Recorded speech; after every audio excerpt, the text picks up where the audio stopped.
我哋記者吳景俊呢，而家就喺挪威奧斯陸㗎。咁係啊，頒獎禮開始咗啦。咁喺挪威奧斯陸市政廳外面嘅示威情況係點啊？係啊，陳真嚟啊！咁喺市政廳外邊呢，喺大概個零鐘頭前呢，就已經有示威者喺度聚集㗎啦。咁示威者大概分兩方面啦。第一方面就係國際特赦組織啦，連同香港嘅支聯會啦，以及係中國維權律師關注組嘅一啲成員啦。咁包括係香港嘅立法會議員何俊仁啊等等。咁就喺市政廳外邊示威，佢哋就係認為呢要求中國釋放劉曉波，咁並且呢係要釋放所有嘅異見人士，係推動民主改革等等。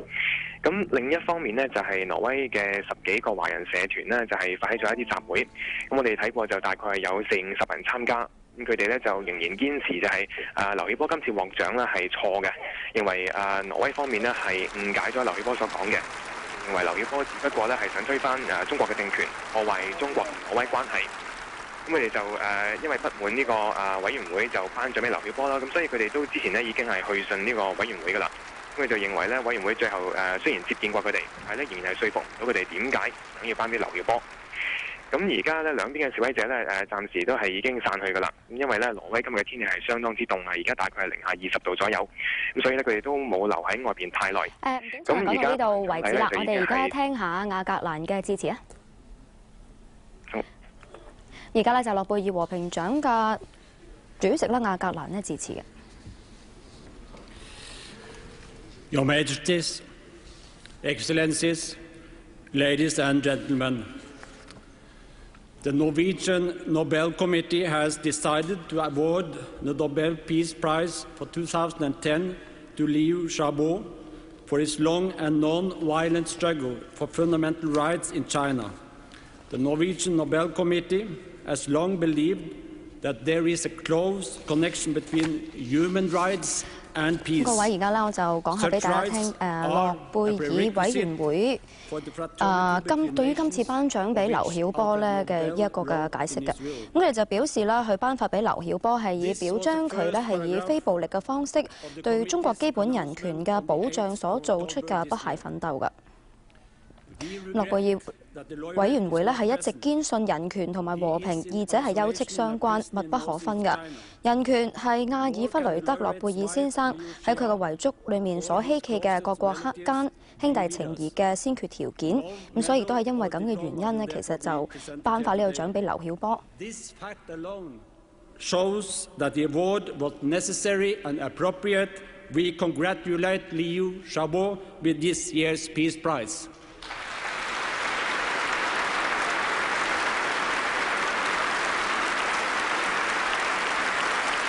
佢指出啦，劉曉波啦，佢自從係參與咗呢個89年嘅天安門抗議，直至去到執筆寫呢個08憲章，係確立咗普世人權中國嘅實踐嘅運動，得到咗海內外眾多中國人嘅支持同埋響應㗎。咁所以咧，佢哋認為咧，劉曉波係成為咗中國人權奮鬥嘅標誌同埋一個嘅里程碑嚟嘅。咁所以因為咁咧，就將呢個和平獎頒發俾劉曉波㗎。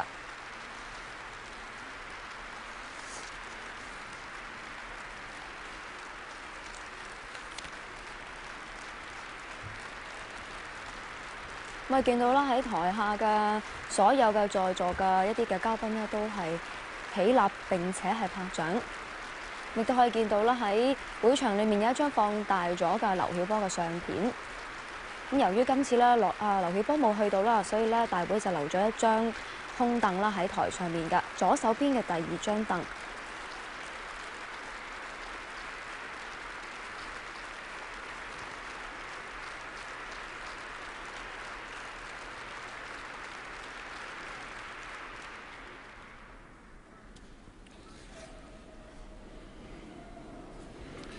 There have been a number of previous occasions when the laureate has been prevented from attending. This has in fact been the case with several awards which, in the light of history, have proven to be most significant and honourable. Even when the laureate has come, he or she has been severely condemned by the authorities of his or her own country. 咁佢指出咧，劉曉波今次咧，佢而家就喺監獄裏面咧，冇辦法嚟到呢一度噶。咁其實咧喺歷史裏面咧，除咗佢之外咧，亦都有2位嘅諾貝爾和平獎得獎人咧，係喺得獎嘅時候咧係喺監獄裏面嘅。其中一位咧就係啱啱重獲自由嘅緬甸嘅昂山素基。There was considerable outrage in Moscow when Andrei Sakharov received his prize in 1975. He too was prevented from receiving the award in person. He sent his wife. The same thing happened when Lech Walesa in 1983. The Burmese authorities were furious when Aung San Suu Kyi received the Peace Prize in 1991. Once again, the laureate could not come to Oslo. 咁佢就講翻咧喺諾貝爾和平獎嘅歷史裏面咧，亦都係有一啲嘅得獎人咧係唔能夠親自嚟到呢一度攞獎嘅。But the Iranian ambassador did in fact attend the ceremony. 諾貝爾獎嘅官方特刊呢，今年呢就講到啦。咁除咗劉曉波之外啦，1935年嘅德國記者奧西茨基，同埋1991年緬甸民主運動領袖昂山素基呢，都係唔能夠咧親自嚟攞獎，係在囚得獎人。咁咧，劉曉波就係第3名嘅在囚得獎人嚟㗎。Broke out thanks to the awards to Nelson Mandela and Frederick de Klerk in 1993. The point of these awards has, of course, never been to offend anyone. The Nobel Committee's intention has been to say something about the relationship between human rights, democracy, and peace. 係旨在咧宣揚民主同埋和平。 That the rights so widely enjoyed today were fought and won by persons who took great risks. They did so for others, for all of us. This is why Liu Xiaobo deserves our support today. 佢指出，得獎人咧係冒住自己嘅一啲嘅危險啦，去咧為民主咧而努力啦，係值得嘉許嘅。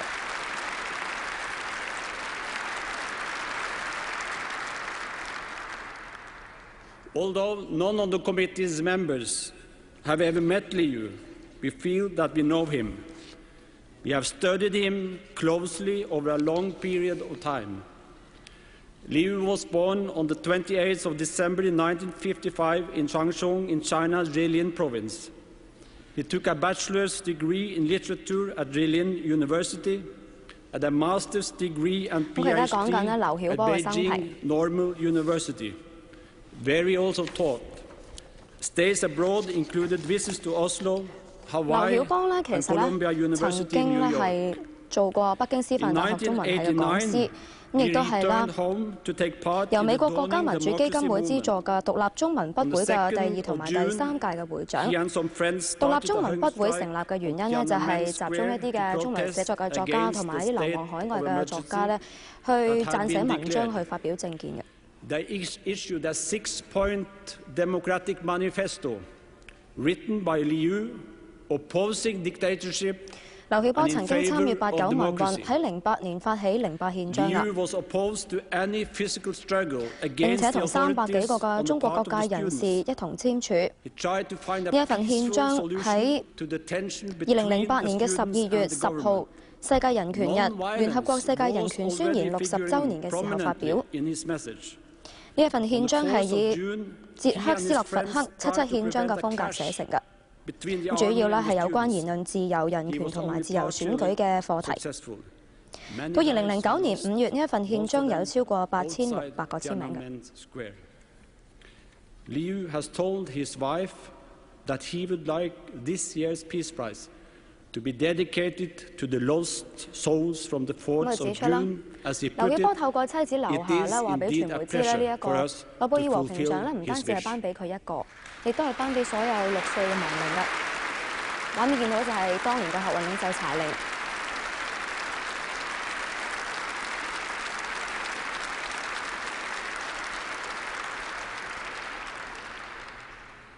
Liu has said that the greatness of non-violent resistance is that even as man is faced with forceful tyranny and the resulting suffering, the victim responds to hate with love, to prejudice with tolerance, to arrogance with humility, to humiliation with dignity, and to violence with reason.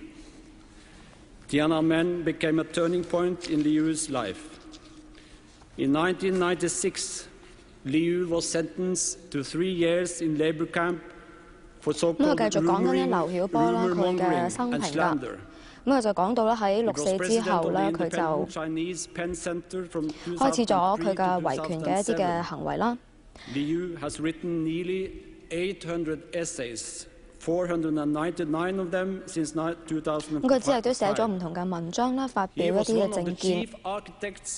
Behind Charter 08, which was made known on the 10th of December 2008, which was, in the words of the preamble of the document, on the occasion of the 100th anniversary of China's first constitution, the 60th anniversary of the promulgation of the Universal Declaration of Human Rights, 咁講緊咧08憲章嘅一啲嘅內容。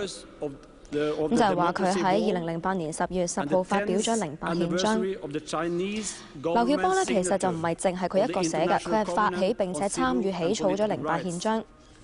Charter 08 defends fundamental human rights and has in due course been signed by several thousand persons, both in China. 咁佢講緊咧，去到2009年5月咧，已經有超過8600個響應嘅簽名啦。25th of December 2009.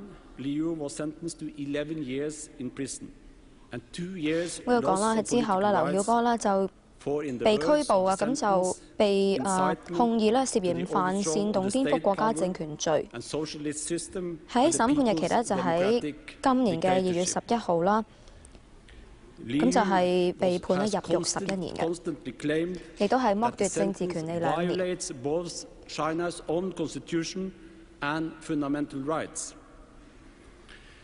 There are many dissidents in China, and their opinions differ on many points. The severe punishment imposed on Liu made him more than a central spokesman for human rights. Practically overnight, he became the very symbol, both in China and internationally, of the non-violent struggle for such rights in China. We can say that Liu reminds us of Nelson Mandela.